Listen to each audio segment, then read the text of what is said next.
안녕하세요. 원영대 세무사의 척척세법. 이번에는 상속증여세 편에서 상속세 두 번째 시간입니다. 오늘은 어떤 게 궁금하신가요?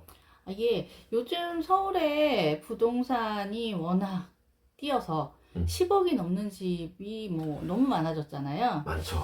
그래서 주변에서 재산이 10억까지는 상속세가 나오지 않는다라고 말들을 하는데 그게 정말인가요?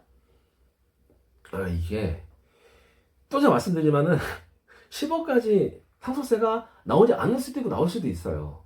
그러니까 이걸 여러분들이 무조건 이제 그냥 단순하게 10억 비과세 그게 아니에요. 비과세 되는 여러 가지 요건이 충족이 돼야 됩니다. 이 블로그에서 하나 이렇게 말하는 것 같다가 지금 믿으시면 안 돼요, 진짜. 그거는 되게 위험합니다. 왜 그런 줄 아세요?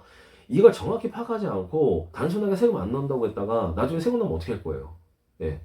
상속세가 이거 뭐 한두 푼도 아니고 뭐 나중에 국세청 가서 뭐 저 몰라 나온지 몰랐어요 해가지고 말할 수 있는 것도 아니고 그래서 여러분들이 이 상속세나 이 세금이라는 거는 단순하게 그냥 한 방에 던져가지고 그게 무조건 되는 것보다 생각하시면 안 되고 요건 같은 거 먼저 따져 보셔야 됩니다. 상속세법상의 공제 중에서 인적 공제를 먼저 아셔야 돼요. 인적 공제.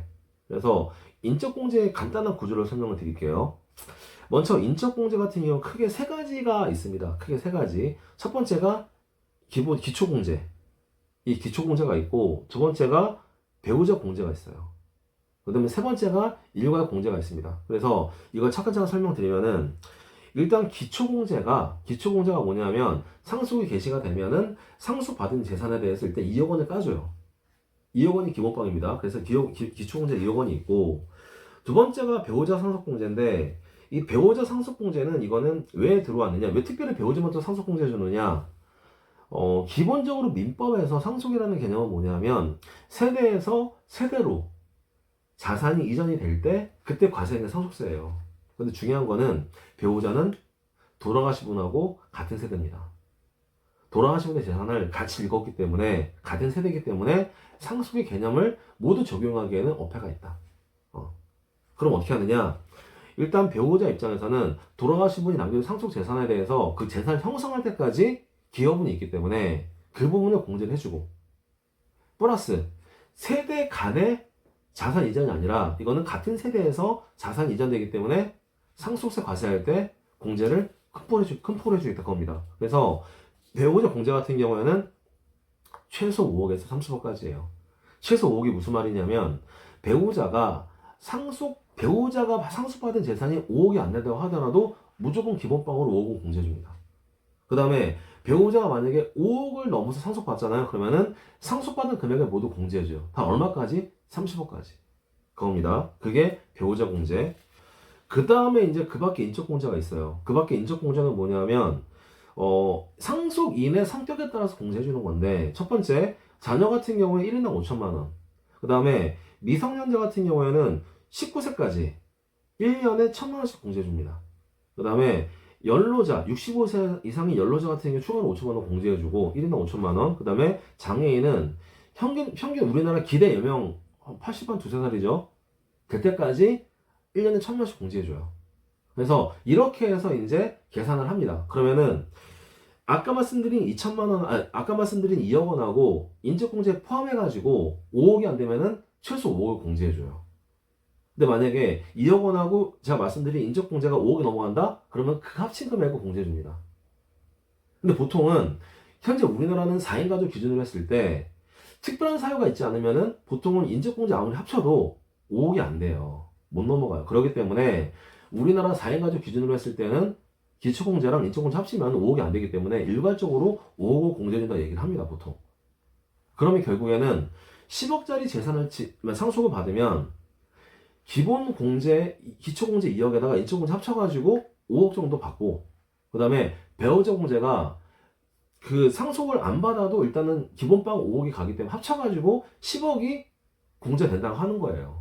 자, 먼저 이제 똑같이 10억 원의 상당의 주택을 상속받아도 이 상속인이 어떻게 구성되느냐에 따라서 상속세가 과세될 수도 있고 과세 안 될 수도 있어요. 그래서 제가 전 시간에 말씀드렸죠. 상속세가 과세되기 위해서는 먼저 이제 상속 재산, 다시 말씀드리면은 본래 상속재산, 추정 상속재산, 간접 상속재산, 사전증여 재산 합산을 한 다음에 뭘 뺀다고 했어요? 채무 등 마이너스 계정을 뺍니다. 그리고 얘를 가지고 다시 이제 상속공제를 빼줘요. 상속공제를 빼고 나서 나머지가 플러스면은 거기서부터 과세를 합니다. 일단은 이 가족 구성원이 어떻게 되냐에 따라서 이제 공제 금액이 달라질 수가 있습니다. 만약에 예를 들어서 4인 가족이 있는데 아빠, 엄마, 아들, 딸이 이제 4인 구성이고, 만약에 이제 여기서 장애인이나 뭐 이제 그 장애인이 들어갔으면 이게 산식이 복잡해지기 때문에 장애인 가족이 없다는 거 가정을 하고, 그 다음에 이제 한번 계산을 해볼게요. 일단 배우자가 있고 직계 비속이 있으면 이제 아들, 딸이죠. 그러면은 기본적으로 인적공제가 기본공제가 5억이 들어갑니다. 5억이 들어가고 배우자 공제는 최소 5억부터 30억까지예요. 그렇기 때문에 만약에 10억짜리 주택을 이제 상속받았다. 채무가 아예 없다. 그래서 순수한 상속재산가액이 10억이다. 그러면은 그때는 자동으로 10억까지는 공제가 되기 때문에 세금이 안 나옵니다. 안 나와요.